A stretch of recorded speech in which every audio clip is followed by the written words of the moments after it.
Electronic suspension, does it make our lives simpler or more complicated? This is the question we'll be discussing on today's EMBN show. Or does it simply depend on the type of riding that you do on your e-mountain bike?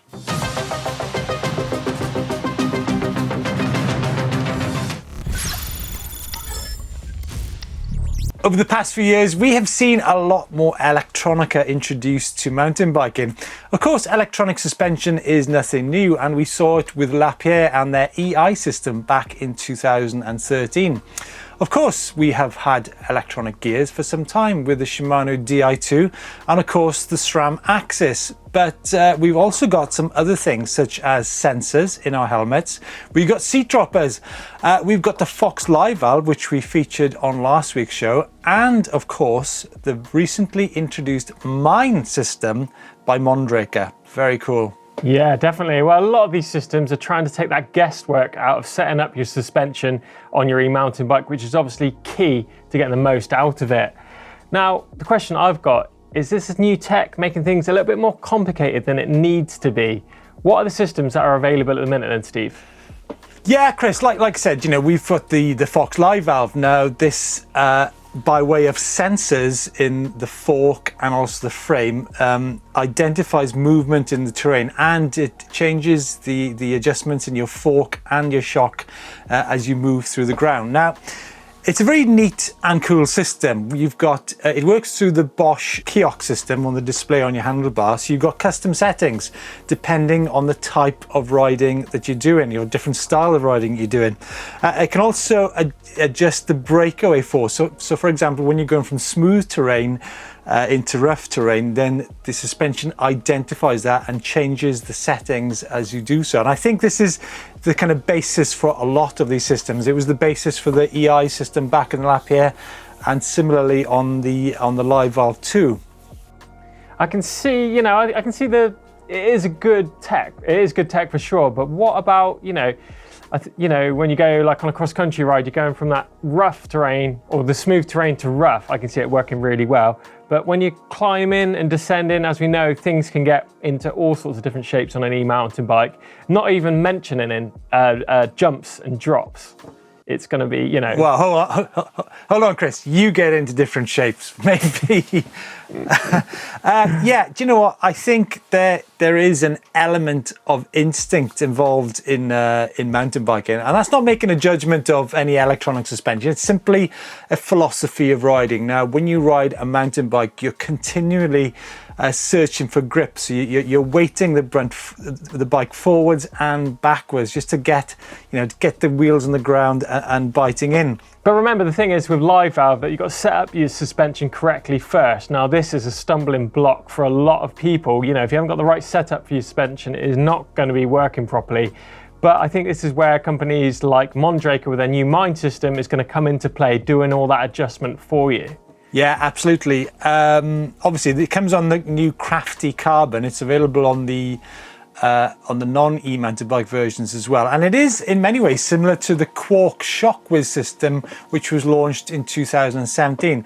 Now, ultimately, the basis of the new Mind system is actually it sets your sag, which is critical on your e-mounted bike. It also gives you a ton of other data as well, which you can examine later. One thing which I'm thinking about, which applies to a lot of electronic suspension, is what it doesn't identify is whether your riding technique is correct, and it doesn't identify whether you've got the right size bike and how much gear is on your bike at a certain time. And even things, I suppose, such as riding position as well. I suppose if you're not in the right position, you've got your weight too far forward, then it's going to think the fork is too soft, and vice versa. If you're too far back, maybe it thinks you too much weight's on the rear shock. So I don't know, it doesn't seem real world to me sometimes. Well, I think it comes down to, Chris, is your style of riding. Now, I know you spend a lot of time in the air, and personally, I don't actually like third-party involvement in how I interpret the terrain and how I want the bike to feel in certain parts of the terrain. But like I said, I think a lot of people, it will take the guesswork out of suspension. Having said that, I think suspension sometimes can be made to seem like it's a dark art. Now, we've done several videos on the channel, and so too has Doddy on EMBN Tech as well. I don't actually think that setting the sag on your mountain bike or any bike is actually that complicated. It's probably no more difficult than getting the brew of your tea right or getting your potatoes boiled correctly, right? True, and I think it's a lot more simpler now on the modern day suspension. You've got all these laser etch markings, you've got your sag-like markers on the shock. It is fairly simple. There's lots of information on the World Wide Web as well, isn't there? So yeah, not rocket science, and maybe a little bit more tech than is needed. But Chris, I think ultimately it definitely is a step in the right direction. You know, the live valve, the mind, you know, two quite different things there. So not to be confused with one another. And you know, like you mentioned earlier, if you're right on a cross-country run and you're going from a smooth fire track into a really rough downhill, you know, maybe just two different settings to your suspension would be sufficient, right? So it's cool to see this stuff, but I think it depends on your philosophy of riding and also, like you said, the type of riding which you're going to be doing, right?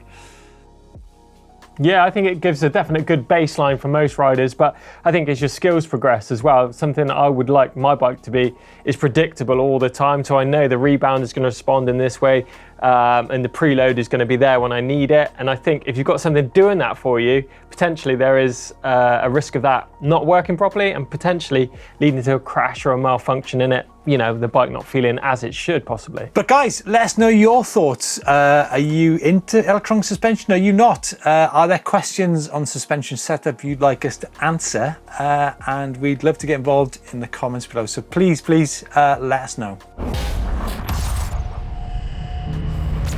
Coming up this week on EMBN, we have a great week of content as always. And kicking things off on Friday, we've got a great video about do you need a dropper seat post on your e-mountain bike? Well, of course you do. I mean, it's one of the greatest things ever invented for a mountain bike, right? And then coming up on Sunday on the channel is a head-to-head, myself versus the downhill maestro himself, Neil Donahue off EMBN, and a series of challenges up and down a hill. Now, it's no secret that an e-mountain bike will be faster, but can an e-mountain bike actually go to the places that a mountain bike cannot?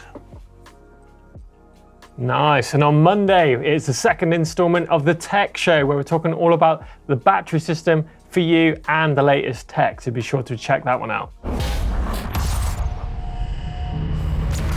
Now, some great comments on Chris's how to crash video, which was out last week. I'm not sure that Chris is arguably the right person to comment on how to crash, seeing his hospital record is pretty appalling. Nevertheless, a lot of experience there, Steve. Lee Burrell says, great little video this. I often don't try certain things because I'm scared of crashing. All this does is limit my progression.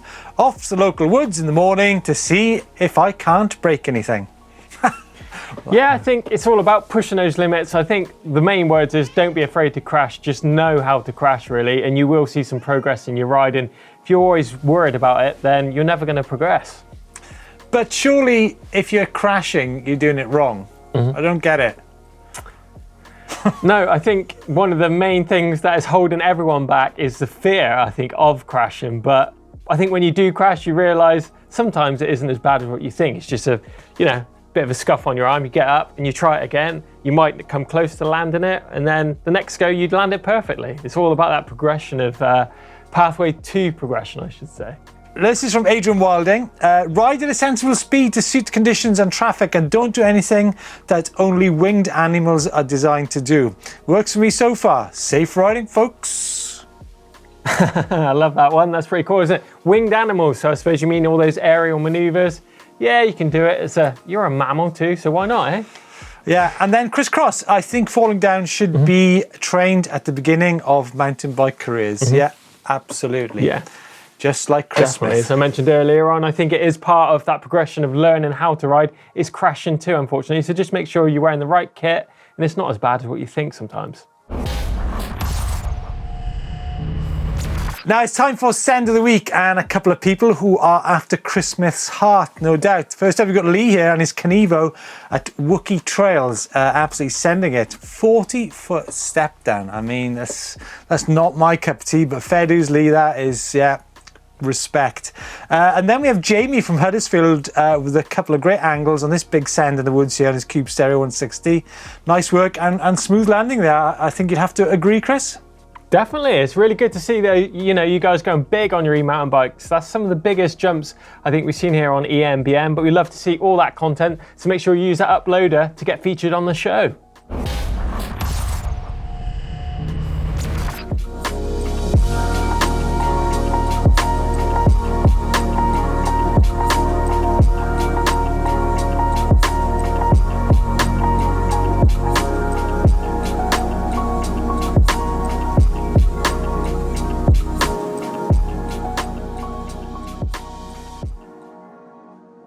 Right, it is time to go out and about all over the world to see where you guys have been riding your e-mountain bikes. What we got first, Steve? Well, hats off actually to John and his Scott Strike out in San Rafael, California, which is Marin County. John, this is a beautiful shot. Honestly, this epitomizes what out and about is all about. I love it, absolutely love it. I'm trying to think where exactly that is, but superb, absolutely superb. Nice shot. Yeah, and then we've got Travis and his Santa Cruz Bullet. Bullet? Did I say Bullet? Bullet. Out in Grand Junction, Colorado. Bullet. That's a place. Yeah, what a spot Grand Junction is. Not far from Utah. Yeah. Or is Grand Junction? Yeah, it's not. It's close to, isn't it? Because Colorado. Blah blah blah. Yeah, it's not too far. Sorry. And from the desert, we've going to this snow here with Jack. He's out in Grenoside Woods on his Mondraker Level RR 2020 model. Quick 45-minute session in the woods in the snow, sliding around. Loving it. That's a great shot, isn't it? Yeah. E-bikes in the snow, just made yeah, for but it. I think they're also made for beautiful locations like this. This is Mark and his Levo. What's wrong with me today? Levo, Bullet. Anyway, the location is Mr. P's. I don't know where Mr. P's is, but it certainly looks like a nice beach to me. Next up, we've got Oscar here doing, looks like a bit of water jumping. He's doing a big suicide no-hander through the water, but he's just doing a no-handed track stand, actually. He's out on a dam in Huntsville in Texas on his Orbea Wild FS. Yeah. Nice shot there. I like in the reflection as well. And what about this, Chris? This is Dale's out in Morrison, Colorado, USA. This picture's from Dakota Ridge and in his Turbo Levo comp. Nice and dry and dusty. My cup of tea, that. Sky looks amazing. And what about these guys? Jeff, Rocky Mountain, 2 Levos, 1 Merido location, Coniston Water, South Lakes. Great stuff. Nice. And a bit more. Looks like an epic day out that does, doesn't it? And a bit more cold action here from Sim, by the looks of it, Chris. Yeah, he's out in, Slim is out in Tallinn in Estonia. He's got a Cube 160 and a Turbo Levo. Whilst the city is drowning in snow, the e-bikes are even more amazing, hitting our weekly ride, blasting it up in the snow, loving it out in the woods. And that's a cracking shot. I'm liking the look of the sky behind.